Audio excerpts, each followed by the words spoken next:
I want to share something with you that I come to the realization the other day, and I feel like it's given me more freedom than anything that I've ever realized.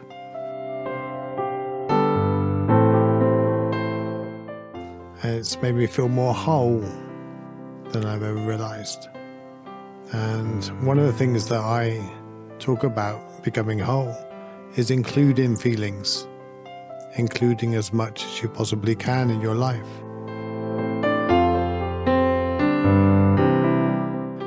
It's not getting rid of the feelings you don't like and only choosing the feelings that you do like.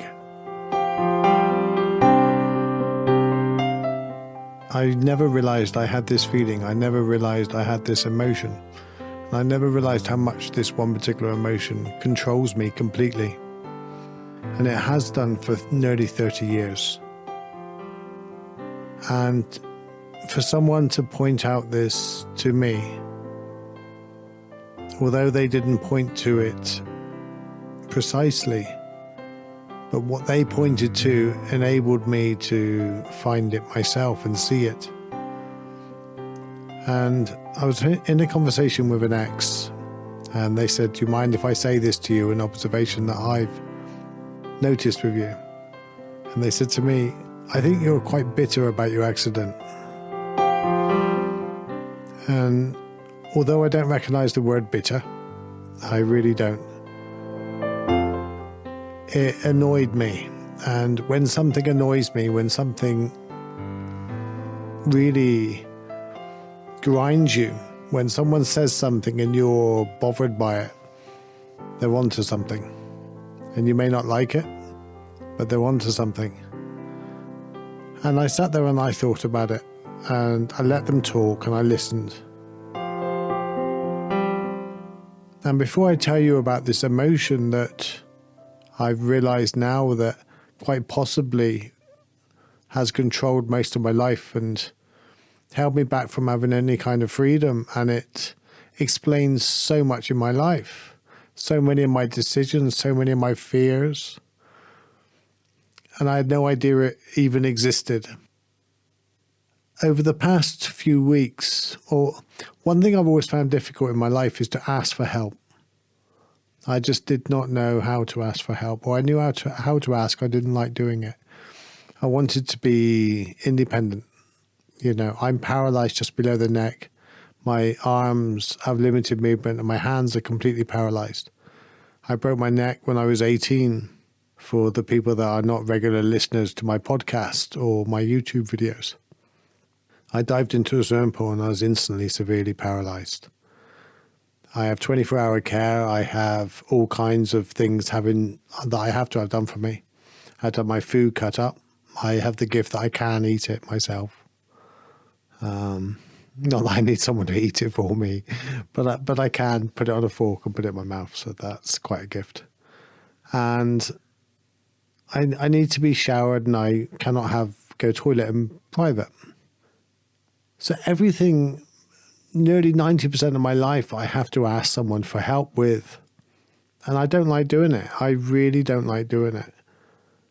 And I feel guilty doing it a lot of the time.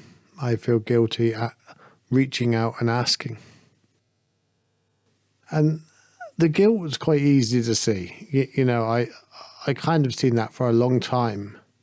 But then my wheelchair's broke and I had to reach out with a GoFundMe page, and I was trying to, everything in my life, I tried to give back. If someone gives me something, I'm like, what can I do for you? And I'm always trying to work out what I can give to people, how I can help you and others before I ask for anything in return. And that's always been my default thing. I've always felt in debt with everything anybody's ever done for me. And people enjoy helping me. People enjoy doing things for me. So I found it really quite interesting when someone said to me, when an ex looked up and said to me, "I think you're bitter." I took a deep breath, and that really it pissed me off. I was agitated. I was sitting there and I was like, you're so freaking wrong here. But I thought about it and I listened. And I let it sit with me. And I'm not bitter. She was pointing in the right direction, but she was pointing to the wrong thing. It's shame. It's shame. It's shame is an emotion I never thought I had. Never thought it was part of my life. And I'll tell you why I know it's shame. I dived into the swimming pool that night. I made the choice on the wall to dive in, whether I was showing off. I didn't know I was going to end up paralysed. But I dived in and I broke my neck. I ended up paralysed. I created this life, this struggle. And because of my foolish action at the age of 18, now I need to ask people for help all my life. And I feel ashamed asking for help. I feel ashamed because they didn't do it to me. I've got no one to blame. I've got no one to, right, well, it's your fault. You're the one that can pay. You're the one that can pay for my new wheelchair and things like that. You're the one that needs to help me out because you did this to me. I don't have that luxury. I don't have that. I could blame people, but it would be unjust and it would not be right. So there it is. For nearly 30 years, I broke my neck in 1991. For nearly 30 years, shame is the thing that, or certainly a large part of the shadow I couldn't see. This monster, this, whatever you want to call it, this something that was pulling on me, stopping me, pulling me back, asking for help.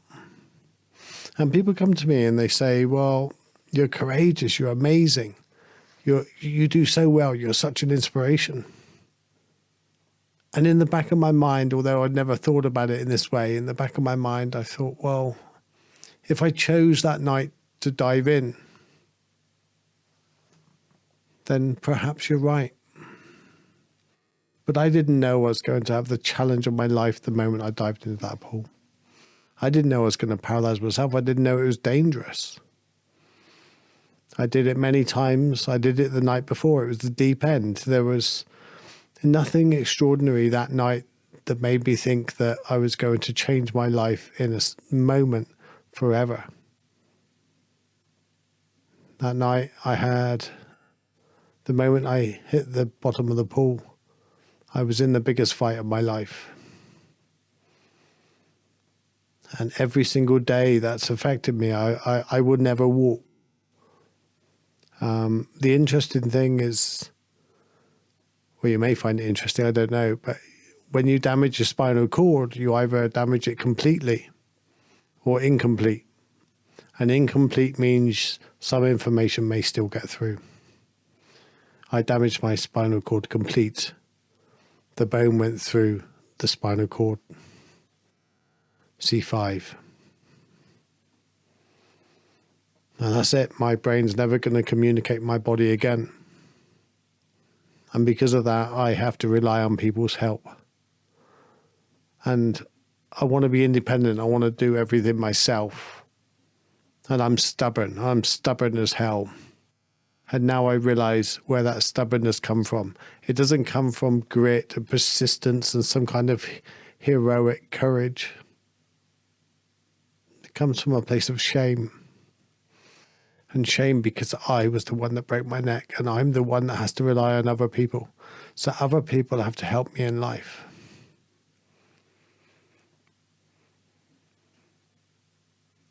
But that's okay because look, here's the thing. They say the truth will first piss you off and then it'll free you. And since I found that out, I spoke to Doshin, a Roshi that has helped me in so many ways. Also triggers and pisses me off in so many ways. But he helped me see things in different ways. And I spoke to him about this the other night. And he made me see, well, it's not the courage of you diving in the pool, it's what you've done with it that counts. That's why people admire you. It's your actions that you do with whatever happened to you. It's the way you respond. And isn't that life? Life is about the way you respond, not what you actually do. So I've allowed the action I did. I allow that mistake of a teenager that could happen to any teenagers. A mistake of one night, I've allowed it to hold me back. I come across other disabled people and I avoid them, not because I've clearly got a thing about disabled people, but because I put myself here, they probably didn't. And that shame that I created this in my life has had such a lasting impact on me. But realizing that, it's just made me feel so much more freer. Since then, it's like, wow, that's what it is. It's like having a pain in your side and suddenly finding out what's causing it. And now you can work on fixing it. I don't know if that's the best analogy. But in order to work on anything, in order to grow anything up, in order to bring something to a place where you could do something with it, you have to bring it into awareness. And I had no idea. If anybody said to me, do you know what? I reckon you suffer from shame. I've read 2 books of Brené Brown about shame. She is the shame master. She's the Zen shame master. And when I read those books, I could see shame in other people. But I'd never seen it in myself. Never thought. So it's like, and I love my life. Don't get me wrong. I've just recorded a podcast of how much I love my life, which I'm going to put this podcast out first. And there's a reason for I'm going to do it that way around. So much of my life is pulled down by this shame. Shame is one of the lowest emotions, but it's one of the most subtle, unseen, unfelt, but it's one that affects so much of your life. It's so subtle, or it certainly was in my case.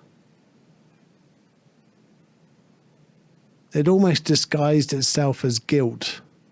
I could see that, but I denied that, just brushed that aside because it wasn't really that. It's really raining outside. I hope you can still hear me. It's just, I feel so free. I feel freer just talking about it. So thank you for listening to this podcast, but look at what's holding you back in life. A shadow to me or something in this way to me is like, at the moment, they reckon there's a 10th planet and it's huge, but no light shines from it. So they cannot see it. But they know it's there because they can see the pull on the other planets. So they can see the effect of it. Then the effect of shame in my life has been not reaching out, not looking up and going, hey, can you help me with a wheelchair? Can you help me with this? And every time I ask for help, I really battle with it. And I feel my voice break when I do it. I feel my voice like hesitant. Can you do that for me, please? Is it possible you could do that? It's almost like I don't feel like I've got the right to ask. And I've reached out now and I've asked my wheelchair.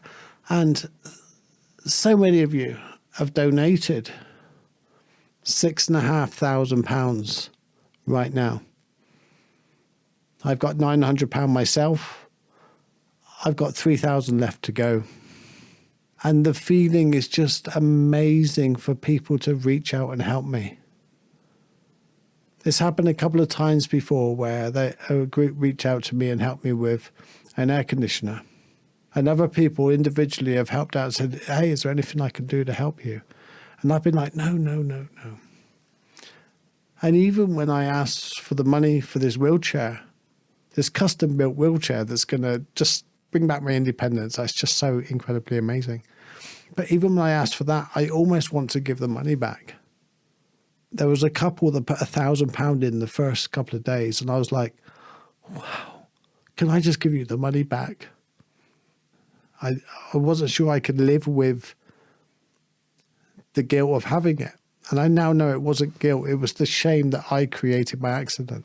Of course, these people want to help me, and I'm not going to give the money back. So if you're thinking you're going to get your money back, you're not. I'm going to get my wheelchair. I'll put a link to the GoFundMe, because if I do earn enough money, see, again, earning. If you do donate enough money, I'll then, above the wheelchair, I'll then get my book published, Gift of No Choice. And the book's now the right time, because recognizing this, and going back to the planet analogy, this planet is pulling on the other planets, and they can see the effect, but they cannot see the planet.